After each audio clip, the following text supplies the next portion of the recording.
Hey guys, welcome back to the Recovery Channel. Today I'd like to discuss why it's so hard to initiate urination post-stroke and my kind of thoughts on it. I've read absolutely everything I could get my hands on the subject of it, and talked to specialists and formed my own opinion based on the medical stuff that I've read and the psychology that I've read behind it. So this is my kind of explanation of why it's so hard to initiate urination post-stroke, which is something I still have trouble with.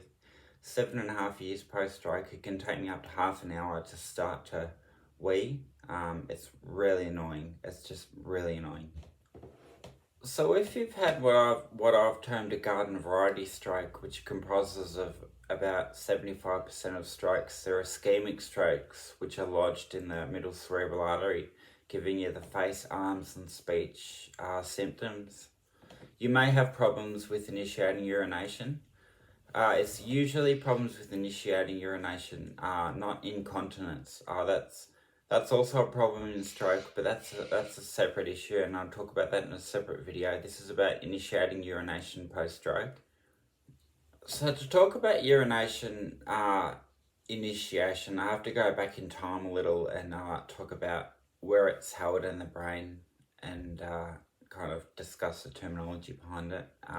So your ability to retain urine is very, very old. It's a very old part of the brain. It's so old. It's older than trees. It's a really old system, your ability to retain urine. It's not in your cortex, so it wasn't affected by your stroke. The only way it's affected is by your frontal lobe damage. It's not a motor or somatosensory problem, it's a frontal lobe thing. So your ability to retain urine, to keep it in, and to pass it when you need to is a very old system. It's as old as the serotonergic system.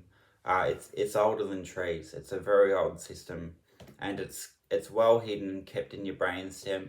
I believe in your pons. People with pontine strokes, unfortunately, they can have long-lasting problems with urination and may have lifelong catheterization. So as I mentioned, the ability to retain urine is a very old system, very old indeed. It's tucked away safely in your brainstem. It's not in your cortex where the stroke happened. As I said, if you had a pontine stroke, it's a completely different issue. That's a different video. This is for a garden variety stroke, and a middle cerebral artery stroke, and some frontal lobe damage. So I believe it's hard to initiate urination because you're putting the cart before the horse. You're getting in your own way. You're trying to do it, and that's the problem. You will have this tendency or proclivity to want to push the urine out. So pushing is not how you initiate urination. Pushing is whilst is using your Kegel muscles to push the urine out faster and at a higher volume whilst urinating, but it's not to initiate urination, which is what I'm discussing. So if you're trying to push to get the urine out, you're putting the cart before the horse. You're getting in your own way. I don't know how else to explain it, but you're getting in your own way. It's like your frontal lobe's going open, shut, open, shut, open, shut, and it's really hard to start to urinate. So initiating urination is more about breathing than anything else.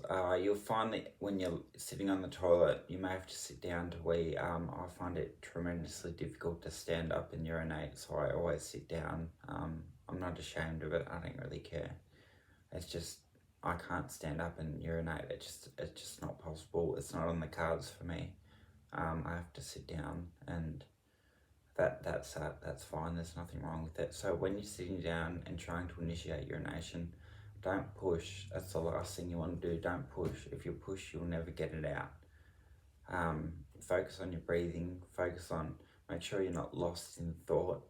You're not just randomly ruminating about certain things. Although if you are lost in thought, sitting on the toilet thinking about urination and trying to urinate, you'll find when a new thought pops into your head, like, oh, I've got to cut the grass, that is the point which you will initiate urination. When you're lost in thought and a new thought comes in and distracts you, because that's basically what it's doing. When you're lost in thought, you're ruminating, and something distracts you, that's when you initiate urination.